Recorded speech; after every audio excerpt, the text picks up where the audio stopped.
Buenas noches. Gracias por haber aceptado esta entrevista. ¿Nos podría decir su nombre completo? Mi nombre es Ronald Villa Gutiérrez, tengo 50 años de edad y estudios superiores completos. Muy bien. Como primera pregunta tenemos, ¿cuáles consideras que fueron los principales problemas económicos, políticos y sociales que se vieron en el gobierno de Alberto Fujimori en el Perú? Los problemas económicos, políticos, oye, mire,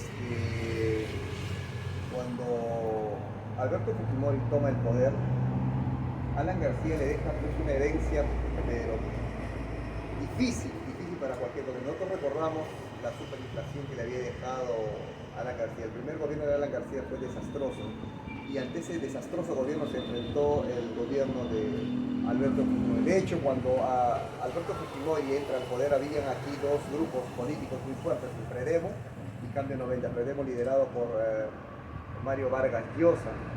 Mario Vargas Llosa, que ambos proponían unas medidas muy fuertes, muy duras, porque no había otra forma, había que hacer un shock económico. Y entonces hablar de de lo que implementó Alberto Fujimori debería ser primero hablar cómo dejó el doctor Alan García el gobierno. El primer gobierno de Alan García fue simple y llanamente desastroso.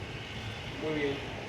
Como segunda pregunta tenemos, ¿qué medidas se implementaron para combatir la inflación durante el gobierno de Fujimori? ¿Por qué fueron o no efectivas? Para mí sí fueron efectivas. Teníamos unas entidades que aquí estaban siendo administradas por el Estado. Nos dimos cuenta en ese momento a través de Alberto Fujimori que eran pésimos administradores. Antes de producir ganancias al Estado, producían más bien pérdidas. Entonces lo que se hizo fue privatizar gran cantidad de instituciones. Hoy en día muchas personas son críticas de estas medidas que se tomaron, pero sin embargo en el momento que se realizó fue lo mejor que se había hecho. Cuando se empezó a hacer unas críticas en el momento, pues se veía, digamos, una institución, el Atrum Perú. El Atrum Perú era una institución de transporte público, donde antes de dar ganancias al Estado, más bien daba pérdidas. Pero tú veías los vehículos que siempre estaban recontrayendo y de repente, si uno decía, ¿por qué estaba pasando eso? Entonces era porque simplemente había corrupción. Y no una corrupción del gobierno de Fujimori, sino una corrupción que venía de atrás. Cuando nosotros vemos y se evidencia la corrupción que existía en el gobierno de Alberto Fujimori, pensamos que ahí se ha iniciado todo, y eso es equivocado. La corrupción estaba de años atrás, entonces cuando entra el gobierno de Alberto Fujimori se enfrenta ante ese fragel, que hoy en día, pese a que han pasado tantos años, seguimos con este mismo problema. Por eso mismo tenemos tantos presidentes del Perú con problemas judiciales, otros en la cárcel.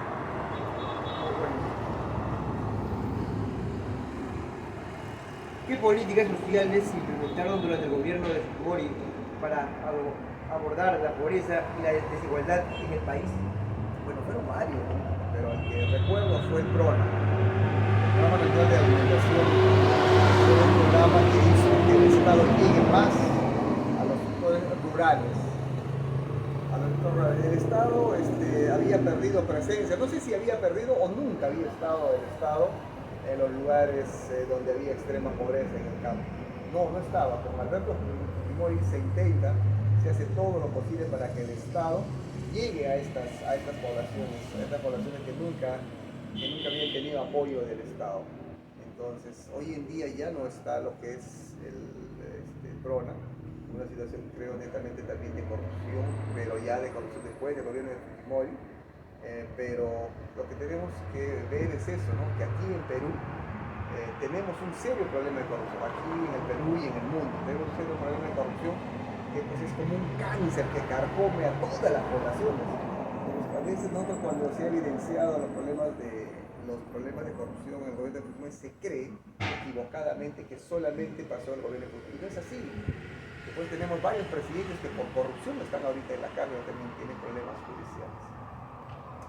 Como cuarta pregunta, ¿qué opina de las medidas que se realizaron en el gobierno de Fujimori para combatir los grupos terroristas como el MRTA, Movimiento Revolucionario Tupac Amaru y Sendero Luminoso?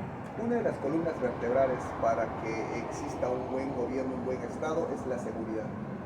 Hoy en día tenemos el problema de lo que es la inseguridad ciudadana.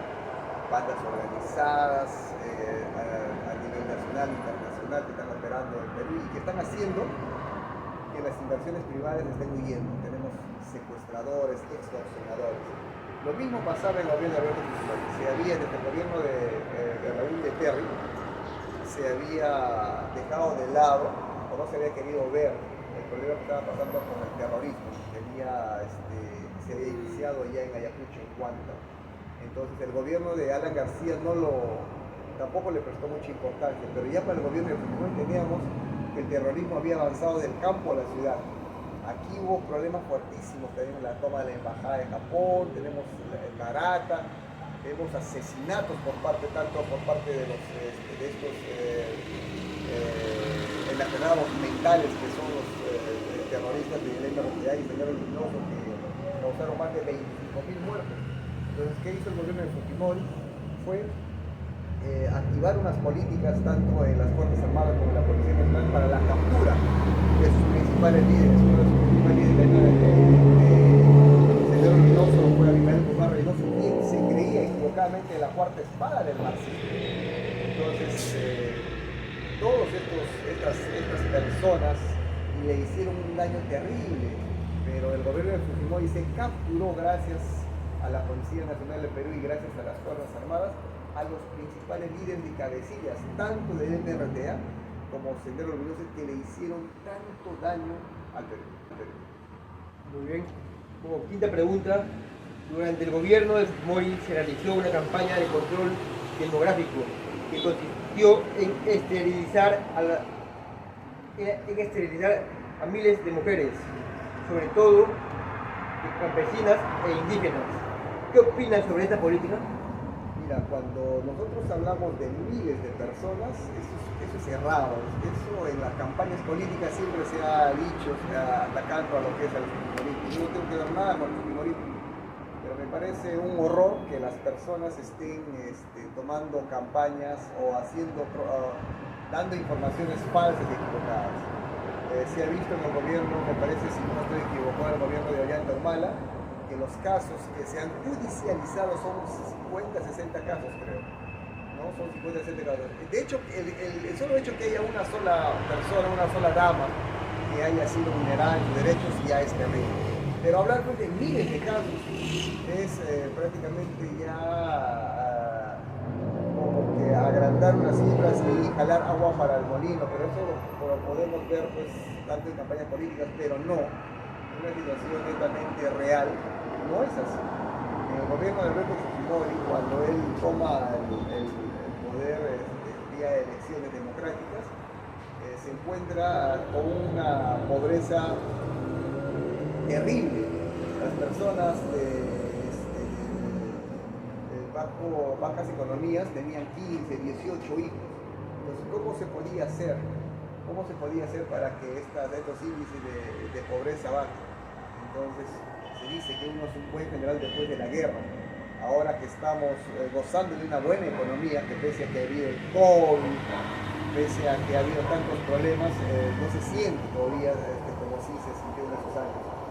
Entonces, se realizaron varias medidas, pero cuando hablamos de miles de personas, de miles de damas, es equivocado. Por lo menos así nos lo está diciendo el Poder Judicial, está judicializado, no sabemos si habrá sentencia, no habrá sentencia, pero sí sabemos que están judicializados 50, 60 casos. Muy bien. Como sexta pregunta, ¿conoces las medidas que se tomaron durante el gobierno de Fujimori para controlar la prensa? ¿Y cuáles fueron sus repercusiones en la libertad de expresión? Sí, la prensa es sin duda, siempre dicen que es un cuarto poder aquí en Perú. De hecho que la prensa tiene un poder fuertísimo, pero no hay peor cosa que le haya pasado en la historia del Perú, sino que una prensa corrupta. Como dije, cuando se puede con una sola óptica, cuando se ve con un solo lente, una sola dirección y se cree que solamente ese problema ha sido el gobierno de Fujimori, es un error. La prensa, antes del gobierno de Fujimori, ya tenía problemas serios de corrupción, muy, muy serios. Ha pasado tantos años y hoy día mismo, en nuestros días vemos una prensa que está segmentada, una prensa que se pone de un lado o de otro y que pierden credibilidad, puesto que hay muchos periodistas que no dicen las cosas reales, sino más bien por unas situaciones netamente de corrupción y netamente económicas, nos dan una información total y completamente equivocada, errada, y que hacen pues, que las personas tengan una percepción diferente a lo que realmente es. Sin duda la prensa tiene que ver mucho en nuestra historia. Si no tenemos una prensa profesional, y tenemos una prensa como se ha evidenciado en los años 90, definitivamente estamos sentenciados al fracaso, estamos sentenciados a no crecer nunca. La prensa cumple un rol muy importante, pero va a ser importante siempre y cuando haga un trabajo profesional. Y no estamos hablando que sea de derecha, izquierda, cuando ya la prensa tiene una mirada de uno o de otro lado, definitivamente estamos sentenciados ya a la Muy bien. Última pregunta. ¿Cuáles fueron los eventos que llevaron a la caída del gobierno de Fujimori en el año 2000 y qué considerarías y qué consecuencias tuvo para el país? Bueno, hubo muchos factores. Uno de esos factores fue pues, que se le había empoderado demasiado a este señor Montesinos, ¿no? Montesinos fue sin duda un personaje maquiavélico ahí en el gobierno de Fujimori. Hubo problemas de corrupción, hubo problemas también inclusive de drogas. Tenemos ahí problemas con el mismo avión presidencial, ¿no? Los problemas de corrupción se habían crecido tanto, dicho sea de paso, que nunca hubieran sido de repente evidenciados si esta persona de Montesinos no hubiera filmado todo eso, pero los filmó y fue como una evidencia que está sirviendo para el Poder Judicial para dictar sentencias, pero sin duda uno de esos motivos fue la corrupción que se había extendido y que nosotros nos habíamos sacado la venda de los ojos, ¿no? Entonces, eso hizo que el presidente Fujimori tenga que viajar a Japón y desde allá haya él presentado su carta de renuncia. Hoy mismo está teniendo problemas con esto de las matanzas de la Cantuta y todo eso que se le está dando a él, pues, como que se le está echando la culpa de todo eso, ¿no? A Alberto Fujimori. A mí me parece errado. En esos momentos hubo problemas de terrorismo y se tenían que tomar medidas muy fuertes como las que están haciendo hoy en día otros presidentes, ¿no? Entonces alguien tenía que hacer esa medida política, tenía que haber alguien que ponga pues las manos al fuego, y lo hizo Fujimori con una voluntad política de combatir frontalmente el terrorismo. Hubieron varios errores, sí, seguramente, pero lo hizo. Porque si Alberto Fujimori no lo hubiera hecho, esté seguro que nosotros hubiéramos estado igual que Colombia, igual o peor que Colombia, donde ellos fueron a pactar con los terroristas. Aquí no pactamos con terroristas, aquí nosotros lo que fuimos fue enfrentarlos y casi desaparecerlos a todos los terroristas. Y eso nosotros debemos sentirnos orgullosos de nuestro Perú, de nuestras Fuerzas Armadas, de nuestra Policía Nacional del Perú. Nosotros no parlamos con los terroristas, nosotros los enfrentamos, como vamos también a enfrentar a la delincuencia que está hoy día siendo un flagelo para la ciudad. Muchas gracias por el tiempo. Un gusto. Gracias.